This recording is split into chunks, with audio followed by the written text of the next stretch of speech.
फंस गया है अमेरिका। ईरान के साथ जंग छेड़ के फंस गया है अमेरिका। तमाम चीजें होने के बाद जो मैंने अब तक आपको तमाम अपडेट्स में बताई हैं, ताजा जानकारी यह है कि डोनाल्ड ट्रंप ने अपनी सरकार के साथ, मतलब जो उसकी पूरी टीम है, डेमोक्रेट्स हैं, दूसरी पार्टी के लोग, उनको बुलाया। रूल है कि अगर आप ऐसा कुछ कर रहे हैं, किसी देश से जंग चल रही है, कुछ चल रहा है, तो आपको फॉर एग्जांपल विपक्ष की अगर कोई पार्टी होगी तो उसको भी आपको बताना पड़ेगा कि देखो आपने ये किया है, ये किया है, आप ये कर रहे हो, आपका ये प्लान है।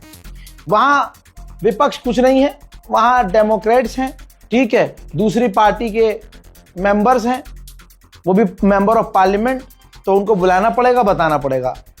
तो सीक्रेट मीटिंग थी ये, इसमें प्रेस नहीं था, इसमें पत्रकार नहीं थे, बंद कमरे में मीटिंग हो रही थी, ब्रीफ कर रहे थे ट्रंप।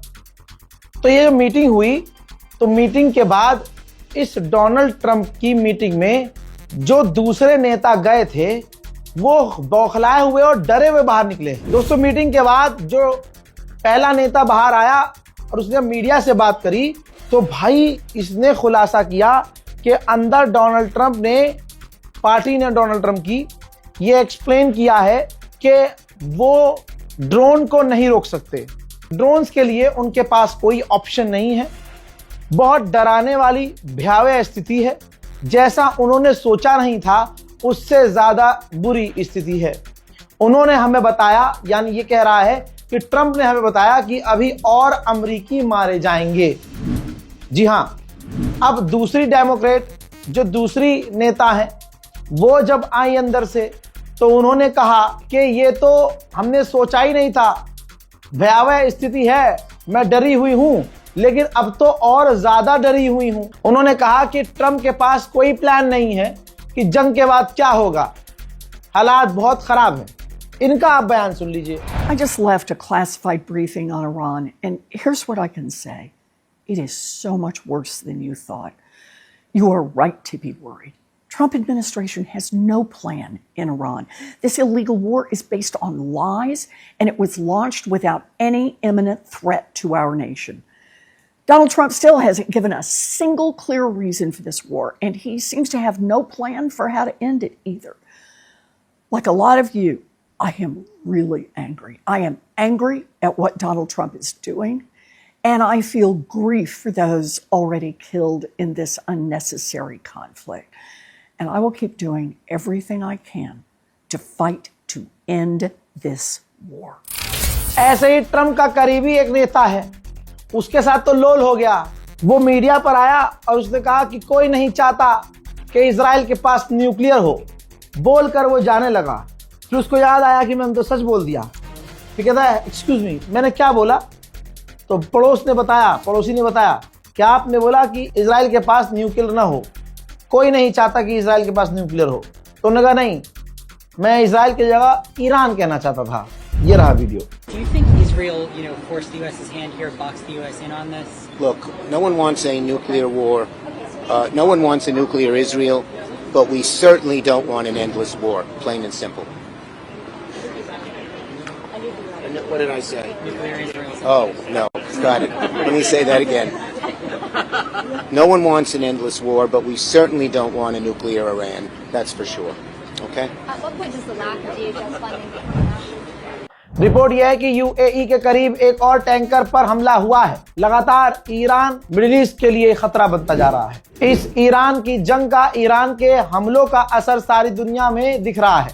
साउथ कोरिया की स्टॉक मार्केट 6% गिर गई है और अभी स्टॉक मार्केट का और बुरा हाल ईरान के हमलों की वजह से होने वाला है। अमेरिका ने कहा कि अभी तक ईरान 500 बैलिस्टिक मिसाइल और 2000 ड्रोन्स दाग चुका है। हजरत, उधर IRGC ने ऐलान किया है कि अब तक हमने अमेरिका के 160 सैनिकों को कत्ल किया है और अमेरिकी सैनिक घायल भी बुरी तरह से हैं। ट्रंप की सरकार बौखला गई है। सिर्फ 4 दिन के ईरान के हमलों से अमेरिका को एहसास हो गया कि उसके हथियार खत्म हो रहे हैं। ट्रंप प्रशासन ने हथियार बनाने वाली कंपनी और दलालों से मुलाकात की और उनसे कहा कि हथियार ज्यादा बनाइए। मिडिल ईस्ट में ईरान का पूरा रौला जम रहा है। ईरान ने दावा किया है कि एक और F-15 अमेरिकी फाइटर जेट मार गिराया है। लेकिन इसकी कोई तस्वीर, कोई इसका और सोर्स नहीं है। जो सोर्स है वो मैंने लगा दिया है। हजरात, कतर के अंदर ये सैटेलाइट इमेज हमले से पहले देखिए, जहां अमेरिका का $1 बिलियन का रडार तैनात है। ये रडार इतना खास है कि 500 किलोमीटर दूर दुश्मन अगर हिल भी रहा होता है तो ये ट्रैक करके अपडेट दे देता है। सोचिए, इतना खतरनाक रडार है। हुआ क्या है, इसकी अभी की हालत क्या है, ये देखिए। हमले के बाद धुआं है, सब राख है। अमेरिका का $1 बिलियन का रडार ईरान ने अपने $20,000 के ड्रोन से तबाह कर दिया। कुवैत के अंदर 6 अमेरिकी फौजी मारे गए हैं, जिनमें से 4 की तस्वीर। ये चारों वो अमेरिकी फौजी हैं जो वासिले जहन्नम हो गए हैं, जो ईरान के हमलों में मारे गए हैं। डोनाल्ड ट्रंप ने सोशल ट्रुथ पर पोस्ट करके जानकारी दी है, लंबी कहानी लिखी है, अपनी तारीफों के पुल बांधे हैं। लेकिन उसमें मेन बात यह है कि कह रहा है कि हम 9,000 अमेरिकियों को, अभी तक 9,000 अमेरिकियों को हम मिडिल ईस्ट से सेफली रेस्क्यू करके अमेरिका ले आए हैं। उधर अमेरिका ने अपने परमाणु B-2 बॉम्बर से कई बार गुजरी रात ईरान पर बमबारियां की हैं। उधर सऊदी अरब की कैबिनेट ने ऐलान किया है कि हम सारे कदम उठाएंगे अपने आप को बचाने के लिए। मेरे दोस्तों, खुद डोनाल्ड ट्रंप ने कहा है कि मिडिल ईस्ट में सबसे बड़ा ऑपरेशन हमारा इस वक्त चल रहा है, जिस ऑपरेशन में हमारे 50,000 फौजी, 200 फाइटर जेट, 2 एयरक्राफ्ट कैरियर इस वक्त इस ऑपरेशन में, जिसका नाम एपिक फ्यूरी है, यह ऑपरेशन चल रहा है। हजरात, आपने देखा कितनी बड़ी ताकत। खुद ट्रंप कह रहा है कि अब तक की हमारी सबसे बड़ी ताकत इस्तेमाल की जा रही है मिडिल ईस्ट में किसी के खिलाफ ऑपरेशन चलाने में। लेकिन उधर सामने वाला क्या कर रहा है? ईरान अमेरिका को हर जगह मार रहा है। मिडिल ईस्ट में ऐसी कोई जगह नहीं है जहां से अमेरिका भागा नहीं है, और हर जगह के लिए अमेरिका ने मिडिल ईस्ट में अपने लोगों के लिए और अमेरिकी फौजियों के लिए अलर्ट जारी किया हुआ। अमेरिका के कमांडर ने बड़ा खुलासा किया है कि उन्होंने चोरी की। इन्होंने कहा कि हमने ईरान के ड्रोन की कॉपी की, हमने ईरान के ड्रोन को कॉपी करके उनको ईरान के ड्रोन से बेहतर बनाया, फिर उन्हीं के ड्रोन से हमने उन पर हमला किया। यानी अब दुनिया में सिर्फ चाइना नहीं है चीटर, अमेरिका सबसे बड़ा चीटर है। इजराइल ने 60 अलग अलग देशों से ऑनलाइन मीटिंग की है, वर्चुअली मीटिंग की है, और प्रेशर बनाया है, सबको कहा है कि ईरान से रिश्ते खत्म कर लो। यकीन कर लीजिए, नेतन्याहू नंगा होके उल्टा लेट जाए या सीधा लेट जाए, अब ईरान पर कोई फर्क नहीं पड़ता। अमेरिका कुछ भी करे, ईरान पर अब कोई फर्क नहीं पड़ता, क्योंकि ईरान को जो डर था वो हो चुका है। खामनाई को ये कत्ल कर चुके हैं, अब कुछ भी खोने का डर नहीं है, क्योंकि ईरान की आवाम का मानना यह है कि हमसे ऊपर हमारा रहबर था जिसे कत्ल कर दिया अमेरिका ने, अब उससे बदला लेना ही लेना है। अमेरिका ने कहा कि ईरान की कैपेबिलिटीज कम हो रही है, अब वो पहले की तरह बड़े हमले नहीं कर पा रहा है, अब वो हल्के हमले कर रहा है। ठीक है, इंशाल्लाह देखेंगे आगे। ईरान कमजोर हो रहा है, उसकी कैपेबिलिटीज कमजोर है, तो फिर मिडिल ईस्ट में अमेरिका लगातार अपने टैंकर क्यों भेज रहा है, क्यों फाइटर जेट भेज रहा है, क्यों अमेरिका लगातार सारे दुनिया से अपने टैंकर बुलाकर मिडिल ईस्ट में भेज रहा है? ये कमजोर है ईरान? क्या है, तो तुम झूठ रहे हो इसका मतलब। पूरी रात ईरान में गुजर चुकी है और ईरान में पूरी रात प्रदर्शन हुआ है।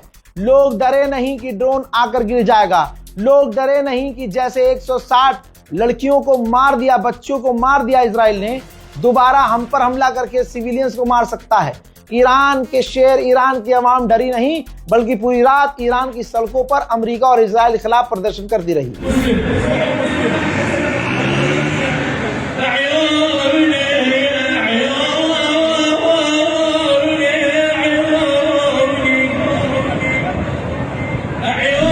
उधर दूसरी तरफ मेरे पास ताजा मंजर आए हैं तेहरान पर हमलों के। अमेरिका और इजराइल बड़ी ताकत के साथ बड़े हमले कर रहे हैं। आइए कुछ मंजर आपको मैं दिखा देता हूं।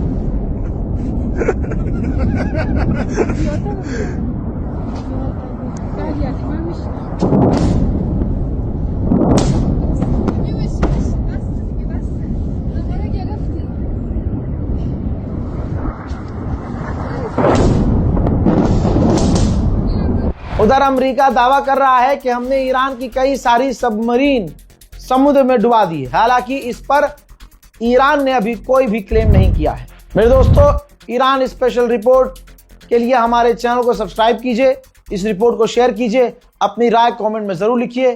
फिलहाल के लिए इतना ही। जय हिंद।